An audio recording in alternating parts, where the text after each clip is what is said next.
Welcome to the Dr. Mudgil podcast. It is episode 114. We are basically wrapping up January. I can't believe how fast this year is already going. We're already almost 1/12 of the way through 2024. It's been a great year so far. We've had a little bit of everything here in New York. We had some snow, we got some rain, it was freezing, now it's a little warmer. Almost feels a little springish out there today. I think we're heading back into the cold next week. But hey, that's just the way it is. The weather is wacky. I think it's just wacky in the world lately. It was freezing in the south. I mean, we can't figure it out, but we just got to roll with the punches. So this podcast is going to be kind of a #Ask Dr. Mudgil format podcast. And full disclosure, I actually answered the question that I want to be addressing in this podcast last week in like a shorter form. But I thought it was such a great question, and it's something actually I could have gone on about forever. So I'm sorry, but I want to use this podcast to kind of drone about this a little bit. But I do think it's a very, very important question. I think it's something that all of us deal with to some extent, and hopefully the answer will motivate and inspire you to adopt the let's get it mindset that that's such a huge part of who I have become. So the question is as follows. This question comes in from Reddit, and the question is, how do I improve my consistency and discipline? I'm absolutely terrible at consistency. I start the gym for a few days, which turns into weeks, decide to have an epiphany, and then go begin again. This cycle goes on and on. This is just one example from my life. I get a business idea, start it, and then give up a week later because I feel like it's too much to handle. Or I'll try something and then decide it's not for me. The only thing I consistently do in my life is go on my phone and scroll social media. I generally think that that is the one thing I'm consistent with if I'm being totally honest with myself. However, I just can't live my life like this. I'm struggling to find my why in achieving goals, and I think it's impacting my performance. I'm 23 now, but the last time I can think back to when I was consistent was probably during my studies when I wanted straight A's and I would study every day consistently for at least 7 hours. My focus has completely gone and I am embarrassed about it. Does anyone have any tips or has gone through anything similar? How did you motivate yourself and how did you find your why? Please don't say things like I reward myself when I complete a good act. I find these to be short term for me and it won't help me. Well, I love that question. So first of all, you're 23, you got a long way to go, and no one has it figured out within 23. But the important part is that you're asking yourself these questions at such a young age. I think I was actually kind of about your age when I started asking myself these same questions. So you're definitely on the right track. And the fact that you're pondering consistency and setting goals and achieving goals at such a young age, you're way ahead of the curve.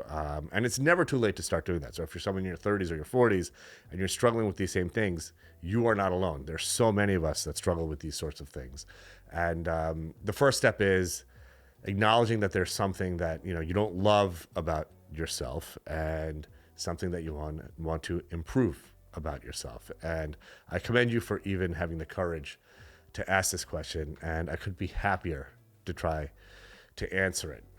So, you mentioned a couple of things in there. You mentioned being consistent in the gym, starting a business, spending too much time on your phone, which, listen, we're all guilty of. And you want ways to kind of implement a strategy to help you achieve your goals and, in a sort of a long-term, setting yourself up for long-term success rather than just a couple of days here, a couple of days there, which is really going to get you nowhere, as you mentioned.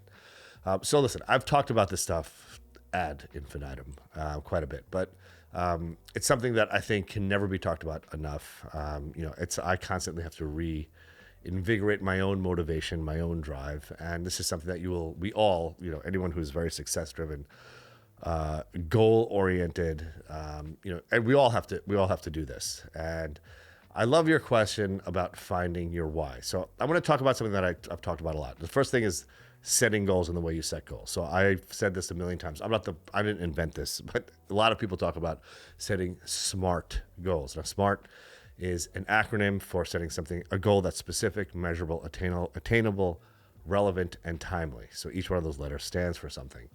And for you, the why part of that is the R. It's the relevancy of your goal. So You want to go to the gym. Why do you want to go to the gym? Why is that relevant to you? Do you want to lose 10 pounds? Do you want to build muscle? Do you want to burn fat? Do you want to get more tone? Do you want to increase your cardiovascular ability? So once you establish your why, which is the R, that's what makes a goal relevant to you, then things can kind of fall into place. So setting a SMART goal, specific. I want to lose 10 pounds. And I'm just making stuff up here, but let's just kind of go with it. Measurable. You weigh yourself every day in the morning before you eat anything and see if you're progressing towards your goal. Now, you're not going to have changes day to day. My weight fluctuates day to day, but for me, I'm trying to put on mass. So I generally want to see over the course of a month that the scale is moving in the right direction, not the wrong direction, and I can make adjustments, increase my caloric intake, just readjust my macronutrient breakdown, that sort of stuff. But without data, it's very hard to, specifically troubleshoot your goals. So S, specific. M, measurable. Like I just said, you weigh yourself every day or whatever it is that your goal is. A, attainable. Now, if I say I want to look like Arnold Schwarzenegger, that's never in his prime. That's never going to happen. It's too late for me. I'm not going to be able to achieve that. But I could say, hey, I want to get bigger and leaner this year, right? So I want to put on more muscle mass. I want to get a little bit more defined. That's my goal. Honestly, that's my goal every single year. And, for the last 12 years, I've been doing that. It's been a 12-year journey for me, almost a 12-year journey, my fitness transformation. But that's my goal every year. Get leaner, get bigger. So that's an attainable goal. That's a realistic goal. If my goal is, I want to dunk like, Michael Jordan in his prime, those days have long gone. I was never genetically even capable of that. So that's not an attainable goal, but getting bigger and getting leaner every year certainly is. And so you make sure when you set your goal, it's something that's attainable. R, relevant, we discussed that. That's what defines your why. And T is timely. So you mentioned this like starting, stopping. You are not alone with that. Gosh, almost everybody that doesn't, or in fact, everybody who doesn't achieve what their goal is does exactly that. They're motivated for a couple of days. They lose motivation this time of year, particularly this exact time of year, like the third or fourth week of January. Folks set their New Year's resolutions. I'm going to get in shape this year. This is when things start petering out. They may be motivated the first week, go to the gym every day. Then the next week they go a couple of days. Then it kind of just whittles down to nothing. And like I said, you are not alone. That's sort of start, stop, work out for 3 days, take a couple of weeks off, work out for 3 days, take a couple of weeks off. Now, timely goal means, you have a goal that you want to get in a 6 months, a year, whatever that time frame is. So, specific, measurable, attainable, relevant, timely. What you have to tell yourself, and this is the hard part. But this is actually how you achieve whatever your goal may be. Every single day, no matter what, you have to do one thing that's going to get you one step closer to your goal. So for you, let's just go back to the gym thing. That could be, you don't necessarily have to work out every day, but say you have to get like 3 or 4 workouts in a week. So you got to go to the gym 3 or 4 days a week, and you have those days where you do that. So say it's like, Monday, Wednesday, Friday, Sunday, all your gym days, or Monday, Wednesday, Friday, Saturday, whatever days you choose. You have to make sure on those days you don't go to sleep if you didn't go to the gym that day. That's your one thing you're doing that day to get you one step closer to your goal, all right? And then on the other days, you have to do one thing that's going to get you one step closer to your goal. So that's going to be, okay, today I'm not going to the gym, but I'm going to make sure I get 10,000 steps. Or today I'm not going to the gym, I'm going to make sure my nutrition is dialed in. Now, and that has to be very specific. I would have 150 grams of protein. I'm going to have 150 grams of carbohydrates. I'm going to have 90 grams of healthy fats. And you have to hold yourself accountable to getting your daily win, no matter what that is. Now, when I say get your daily win, that's going to be several daily wins. So for you, like going back to the gym stuff, that's getting the fitness part of things in check, which is either, working out in the gym, getting your steps in, dialing your nutrition. Those are all part of your daily wins. So like every day you have to, if it's a gym day, you have to go to the gym. Every day you have to make sure your nutrition is dialed in. And every day you have to get whatever steps you have to get in for that day. All right. Now, again, these are somewhat arbitrary. I don't know you. I don't know what your specific goals are, but you can kind of get the gist of what I'm saying. Now, the second part of this, and this is also part of the timely, is you have to embrace delayed gratification. All right. So You can go to the gym for a week. You're not going to notice a damn difference in your body. You can go for 2 weeks, 3 weeks, 4 weeks. You still might notice a difference.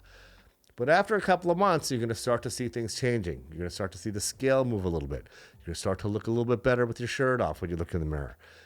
All of these things are what motivates you to keep pushing. Those small daily wins that you accumulate every day, that one step every day that you take, that's one step closer to your goal, those add up. But they don't add up in a week. They add up in months. And once you start seeing the benefit of that, so once you start seeing that, oh, wow, 3 months later, I mean, from day to day, I couldn't see a change. But when I look at my picture from 3 months ago, I look dramatically different. That's all the motivation you will need to keep pushing forward. It's like that with anything. You mentioned, really grinding as a student, and you'd study, 7 hours a day to get straight A's, and you did it, and you did it. So that you're capable of success. You just have to translate that into other parts of your life, whether it's professionally with the business stuff that you're talking about, or, personally with the fitness stuff that you're talking about. But the more successful you are in achieving whatever your goals may be, the more successful you're going to be in all aspects of your life. Like I mentioned, my fitness journey has been 12 years long, but that fitness journey has made me a better doctor. It's made me a better husband. It's made me a better father. It's made me a better friend. You just start kind of like troubleshooting all of these things in your life and be like, wow, I can't believe I was able to make this change, positive change in my life. I was able to change the person who I am in a better way, and I'm prouder of myself. I'm prouder of who I am.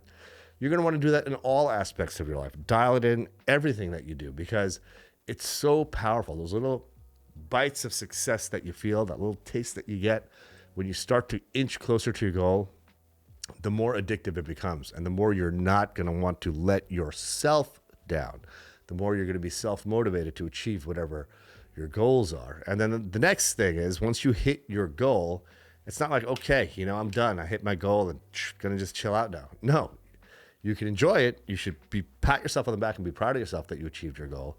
But then you have to set a bigger and better goal for yourself. And that's how you improve from year to year. That's how you become a person that when you look at that person in the mirror, you're more and more proud of with each passing year. So I know that you could do it. All right. I see that drive that you have, even in the question that you asked. In that question, you demonstrated the things that you want to do, but you also demonstrated that you were able to achieve a goal that you set for yourself. So that in and of itself should be motivation enough for you. So for you to know that you can achieve whatever those things are that you want to achieve. And make sure you set smart goals, hold yourself accountable, and embrace delayed gratification. With that, I hope you're fired up for next week and just ready to crush the week ahead. I hope that answers your question. Let's get it.